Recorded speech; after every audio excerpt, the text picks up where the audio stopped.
दिल्ली की सीमाओं से किसानों को हटाने वाली याचिका पर आज सुप्रीम कोर्ट में सुनवाई हुई। कोर्ट की तरफ से केंद्र को नोटिस जारी किया गया है, जिस पर केंद्र जवाब देगा। मामले पर अब कल यानी कि गुरुवार को सुनवाई होगी।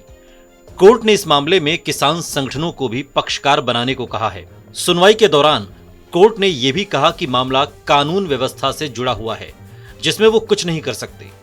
चीफ जस्टिस ऑफ इंडिया ने याचिकाकर्ता से कहा कि आप चाहते हैं कि सारे बॉर्डर खोल दिए जाएं। आप बताएं कि बॉर्डर बंद से आप किस तरह प्रभावित हो रहे हैं। इस पर याचिकाकर्ता के वकील की तरफ से कहा गया कि दिल्ली के बॉर्डर पर 3-4 लाख लोग हैं। इस पर सीजीआई ने कहा कि ये कानून व्यवस्था से जुड़े मामले हैं, इस पर हम कुछ नहीं कर सकते। अदालत में वकील जीएस मणि ने कहा कि मैं किसान परिवार से आता हूं, इसलिए अपील की है, जिस पर अदालत ने उनसे जमीन के बारे में पूछा। वकील ने बताया कि उनकी जमीन तमिलनाडु में है, जिस पर चीफ जस्टिस ने कहा कि तमिलनाडु की स्थिति को पंजाब हरियाणा से नहीं तौला जा सकता। चीफ जस्टिस ने अदालत में कहा कि जो याचिकाकर्ता हैं उनके पास कोई ठोस दलील नहीं है, ऐसे में रास्ते किसने बंद किए हैं। जिस पर सॉलिसिटर जनरल ने कहा कि किसान प्रदर्शन कर रहे हैं और दिल्ली पुलिस ने रास्ते बंद किए हैं। जिस पर सीजीआई ने कहा कि जमीन पर मौजूद आप ही मेन पार्टी हैं।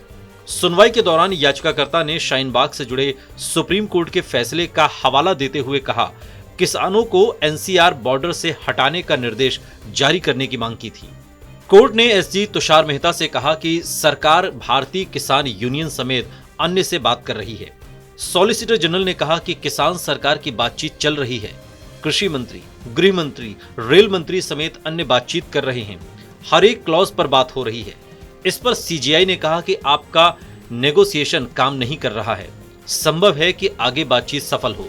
सुप्रीम कोर्ट में आज सॉलिसिटर जनरल के पेश होने से भ्रम की स्थिति भी पैदा हुई। इस पर सीजीआई ने नाराजगी भी जताई। एसजी ने कहा कि मुझे वकील हरीश साल्वे ने अपनी जगह पेश होने को कहा था। मुझे नहीं पता क्या मुद्दा है।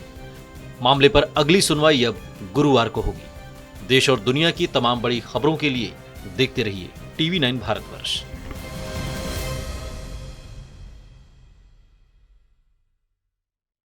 अड़ी सोमवार से शुक्रवार शाम 6 बजे सिर्फ टीवी9 भारतवर्ष पर।